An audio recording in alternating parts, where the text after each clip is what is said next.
Welcome to my channel where we talk about all things real estate, leadership, and business ownership.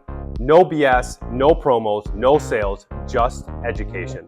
If you're ready to take control of your financial future and build real wealth, follow along. Over time, I've been asked a lot about how did you achieve what I've achieved over the last 10 to 20 years, and how did I grow my wealth to where it is today? And I realized that I haven't shared my full story.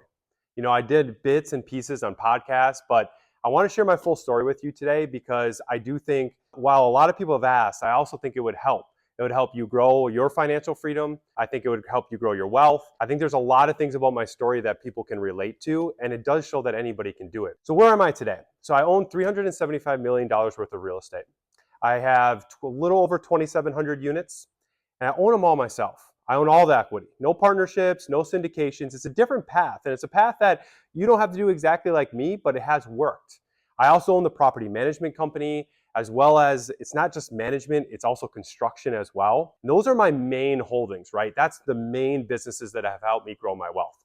And over time, to keep my money velocitized and working hard, I also own equity in a lot of other smaller businesses, whether that's a hard money fund or just other businesses that have helped be able to grow, and I own a minority interest in those businesses. So I'm going to take you back to when I was at negative $40,000 worth of net worth, right?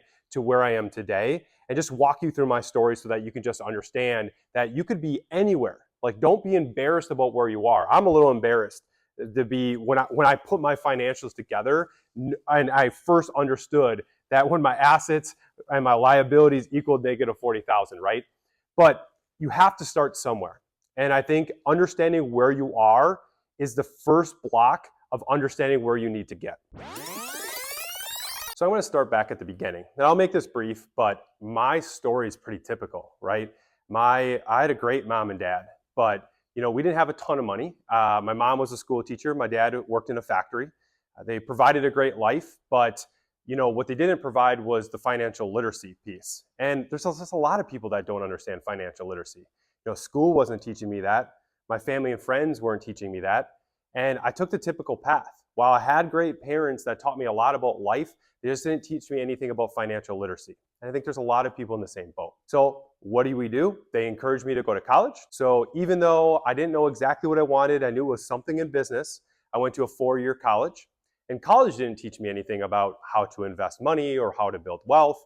I went through memorizing a lot of stuff. I did a pretty good job. And after college, I did another typical thing.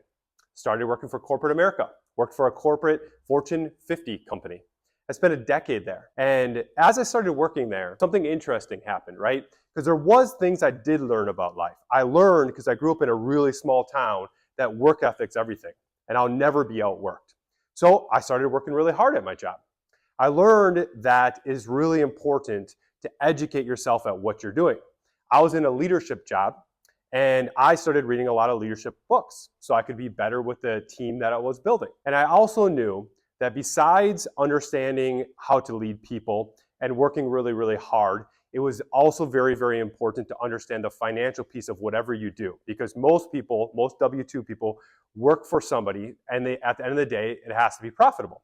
So I started doing these 3 things early in my career, and that allowed me to get promoted over and over again. And as I started getting promoted and making more money, because I was competitive and I worked hard and I got better at my job, lucky enough to work for a company that valued that over seniority, I realized as I was making this money, while I was working really hard for it, I didn't know how to make it work really hard for me. I did the typical thing, right? You should max out your 401k. Oh, 401ks are awesome. The company will match it. It's like free money. And I didn't really understand what any of that meant. What I did understand, though, is that I wasn't feeling, when I started investing, that my money was growing at the same pace that I was growing. So I started reading books.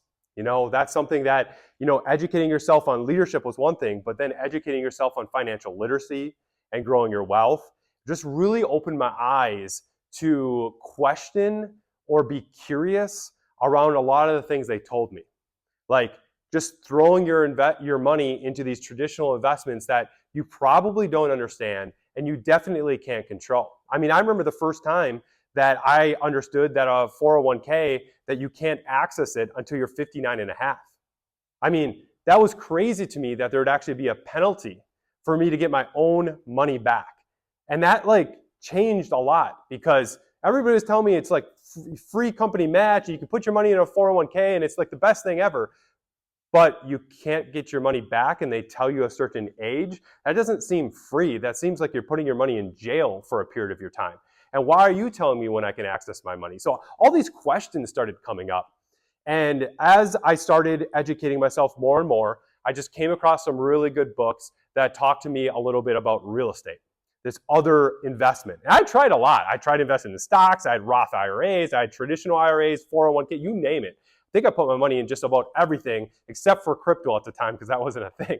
But then I came across real estate and it was interesting because as I started to learn about real estate, I realized that a very high percentage of the wealthiest people in America had assets or had a lot of their wealth in real estate. I started to understand that better than a stock, right? You know, looking at a property and looking at there's 4 walls, there's a foundation, there's a roof, was a little bit easier for me to understand than reading a 1,000-page annual report about how a company is operating, or better said, how a company could be operating in the future, and having really no control over those decisions. But when you own a piece of real estate, you own it. You make the decisions. And I've always been somebody that loves the personal responsibility and the control, and I think everybody should have control. You work hard for your money, you should have control over how hard your money works for you. I started realizing that real estate is something I want to give a try. Unfortunately, there's a high barrier to entry. It's not like you can just put $100 a paycheck into something and like a 401k to buy real estate. You got to save. So I started educating myself on creating a financial budget so that my wife and I could save. We stopped putting money into our 401k and we saved and we saved and we saved and we saved. I think it was around 2 to 3 years that we both saved. My wife was a nurse at the time, and so we were both working a lot. And as we accumulated enough money, finally we had enough to buy our first place. Our first place we bought was a single family home on Kernan Street in Appleton. So I was really, really excited about this adventure. So like everybody sees 2,700 units, all these properties that I own now and where I'm at, but I started with a single family house. You don't need to jump into a 100-unit apartment unit right away or an 8-unit apartment. Single family house. And that house left $7 in my bank account. We risked it all. Like I was lucky enough to have the support. And this is important, guys. Every step along the journey, I brought my wife along. As I was educating, we would talk it over. We'd do monthly financial budget reviews. She was there. We'd spend over an hour every single month reviewing where we are, but most importantly, what we were willing to sacrifice to get to where we wanted to get. Because we understood that we're both willing to put in the time and the work. We just wanted our money to work hard for us too, so that we had options, so that eventually we could get to financial freedom, so we could spend our time the way that we wanted. So while a lot of people look at that first investment, right, as, man, I got to get this property, just get started. We bought a single family house, that's it. Back in 2013, left $7 in our account, so we had almost nothing. But we had an incredible financial plan that we were updating every month, and I knew that when we closed on that on a Monday, my next paycheck was on a Friday, and that'd be enough to cover our expenses. Because we were only living on, honestly, still today, about 5 to 10% of our expenses. That's all we lived on. We had a very, very small house. We rationed and made sure that we lived and we enjoyed the way we lived. In fact, sometimes I miss those days, but we were investing 80 to 90% of what we had. That house got everything started. Why? Is because a year went by, and I remember talking to my wife that when I underwrote it, and I just copied something from a book, that it was supposed to cash flow $3,200. And a year went by, and it cash flowed something like $3,100. Whatever it was within like $100. And that clicked, because I told my wife, like, if you asked me how much my 401k was going to put in our bank in the course of a year, number one, I'd have no clue. I was within $100 of our first real estate purchase. And number two, it wouldn't be in our bank account. Like, we couldn't even access it. We have an extra $3,100. So over the next 3 to 5 years, we continued to sacrifice. And we took all that money, we skipped upgrading our house. I had people making half as much as I was making at this time and buying bigger houses, buying bigger cars, and we did it. We took everything we had and we went broke. over and over and over. Single family house, saved up for 12 months, bought a duplex, so we doubled. After that, we bought 2 duplexes. After that, we bought 10 units. We just continued to double, and everybody asked how in the beginning. When we got up to 17 units, the how was we literally managed our expenses to 5 to 10% of what we're living on, and we pushed everything we had, including the money that our rentals were making, into new properties. I think those sacrifices really set us up. And then a pivotal point for me, I was starting to have more and more success at my corporate job. I'm making more and more money. I'm really starting to understand that I am successful at my job because I've learned how to lead people really well. I've understood that I get processes. I really love the operational side of a business. And I obsess over P&Ls, making them more efficient, making them more effective. And I share that with you because, my journey, I was still working at my job. I worked at Target for 10 years. I think by having that focus and working 70-hour weeks and really growing my skills helped me with my real estate journey. Because the pivotal point for me, and it was only around 17 units, was I started looking at my properties as businesses and not as properties anymore. I think there's a lot of real estate investors, a lot of landlords. They buy a property and they treat it like a property. They manage the property. Now you're wrong. That'd be like having a Target store and managing to make sure that the product was only on the shelf and that the store continued to hold up and not paying attention to the customers at all. When I started looking at my properties as businesses and looked at how I can maximize or create systems to maximize operating income and minimize the operating expenses and give max value and experience to the people and the customers that were renting my products, everything changed. I started growing rapidly. The year after that, I was able to pull down a big portfolio of around 50 units, and then I would continue to double. And how I did it was I'd buy something that somebody was treating like a property, and it would have a profit of X, let's just call it 100,000, and I would see a clear path with the implementation of some processes, with me spending more money on that property to make it look better, feel better, give a better experience to the renters. I could take that 100,000 net profit property and within 12 to 24 months, push it to 200,000. That changed the value. And because I was investing in all these properties with my own money, that difference in the value, I was then able to go to the bank and ask to refi that property, pull out the majority of my money, sometimes even more than the money I had in there, and then use that as well as my snowball of a financial plan that was pushing more and more cash flow every single month into the next property. So I still remember it. I think it was around 250-ish units, maybe 252 to be exact. I was in a really high level job at the time, making good money, right? Making high 6 figures. And I realized as I was reviewing my finances, it's not what you make, it's what you keep. And I looked at my 252 units, and then I looked at my W-2 income. I was spending about 10 hours a week on my real estate portfolio because I had a third-party property management company that I was asset managing. And then I looked at my 70 hours a week I was working at my W-2 job. And I realized that after taxes, because in real estate I wasn't paying any taxes for a lot of different reasons, that's a whole nother video, but we're making about the same. I just wondered if I stopped working 70 hours a week here. While I loved my job, there's things about it I also didn't love. And I started looking at like higher level positions that maybe I would achieve one day and the people that were in those positions. And I just asked myself, is that the life that I want? And the answer was no. So it wasn't even about the money at this point. So I said, well, I'm going to double down on my real estate business. So this is a big risk for me at this point. I really had to think about, I had 2 kids. We just moved into a new house. That Saturday, I talked over with my wife on Sunday.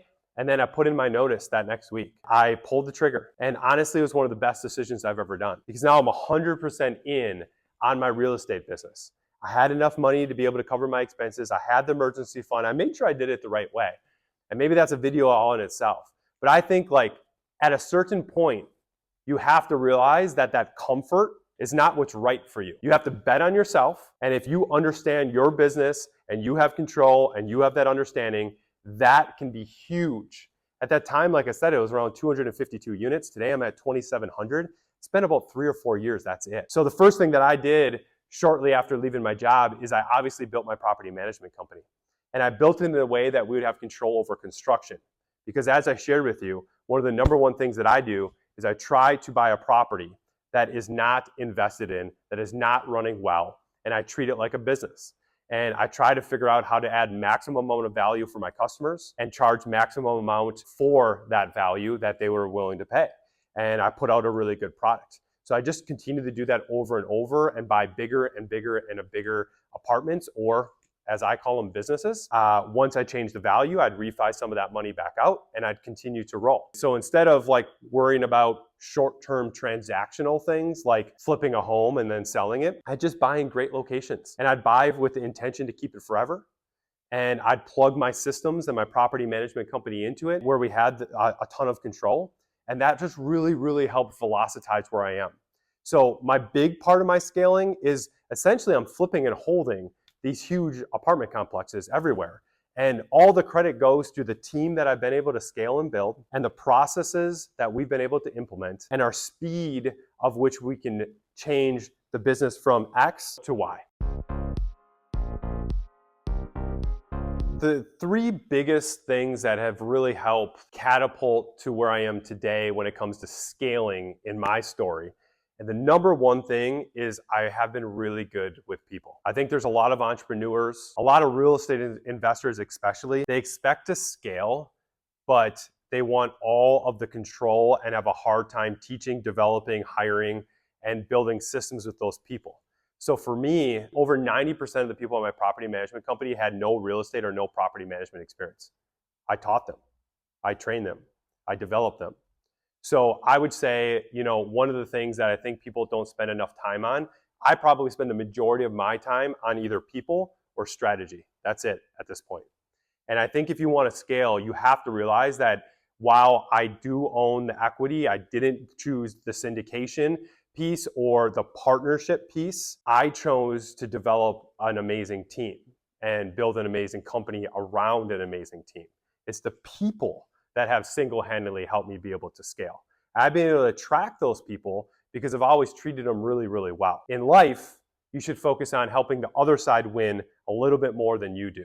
So that's number one, people. Number two, instead of just focusing on acquiring a property at an amazing price, I've focused on figuring out the operational systems, right? The standard operating procedures of how to look at a business, how it's currently being run, and then to run it more effectively and more efficiently. Our property management company does so many different systems differently than anybody else. And these systems are easily repeatable. So you want to scale, you can't just do everything differently. You have to look for the repeatable systems because time is a real thing. So I think the second biggest thing is you got to understand, like, looking at a property, how can you run it better? And how do you keep track of those repeatable systems? How do you plug those systems into your team so that as you acquire and as you scale, it becomes easier and easier and easier? That's something that I got really good at in my W-2 job, and then I applied it to my business. And then the last thing that has really helped me scale is I'm really, really focused on the P&Ls of every single property that I own. I don't think people have a great financial plan a lot of times. And they don't even have their own personal finances in order. So then they expect to scale. If you can't do it personally, how are you going to do it on each property? If you ask me any one of my properties, I can pretty much tell you what the operating expenses is and what the operating income, how it's been doing, most importantly, how it's getting better month after month, year after year. I mean, unit-wise, that's 2,700 units. Especially my top 20 biggest properties, I know how they're doing, and we have a plan to improve them month after month after month.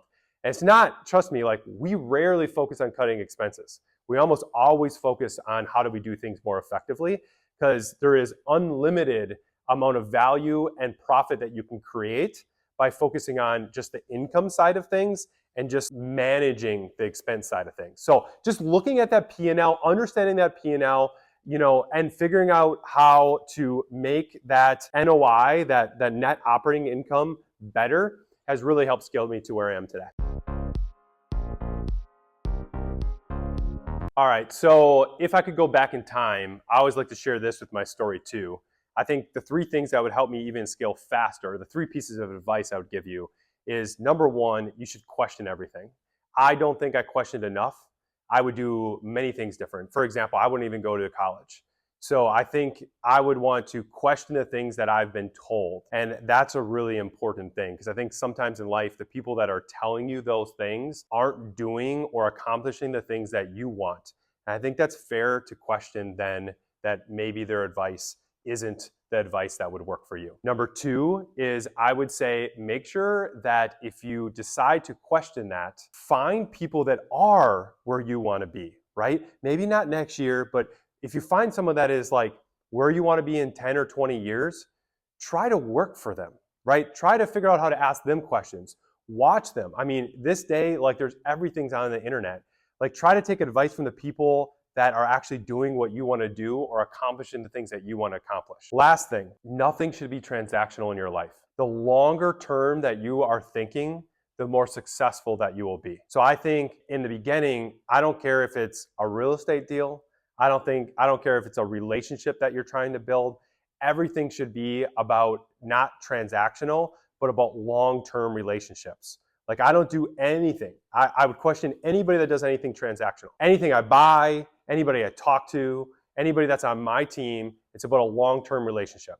Whether that works for you in the short run or the long run, that doesn't matter. If you build with the mindset of thinking long-term, you're going to be super successful. So I hope you like my story. It started with a single family house a little over 10 years ago. That's it, a decade.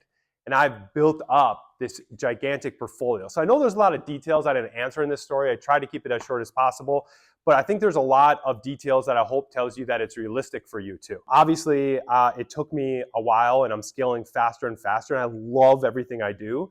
So like, in the future, I'm working really hard on some cool projects, like announcing in the next 30 days a foundation that we're building.